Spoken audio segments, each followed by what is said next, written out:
শীষ পালঙের চচ্চড়ি বানাতে বড়ি তো লাগবেই, তাই প্রথমে বড়িগুলো ভেজে তুলে নিলাম। তারপর ওই তেলে রাঁধুনি আর চেরা কাঁচা লঙ্কা ফোড়ন দিয়ে সব সবজিগুলো দিয়ে দিলাম।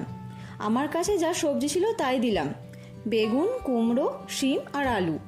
এবার অল্প হলুদ দিয়ে সব কিছু ভেজে নিয়ে দিয়ে দিলাম পালং শাক। এবার উপর থেকে একটু নুন দিয়ে ঢেকে দিলাম, শাকটা একটু কমে যাক, তারপর রান্না করব।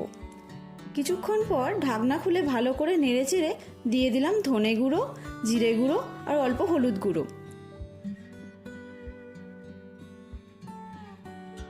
এবার সব কিছু ভালো করে কষিয়ে নিলাম।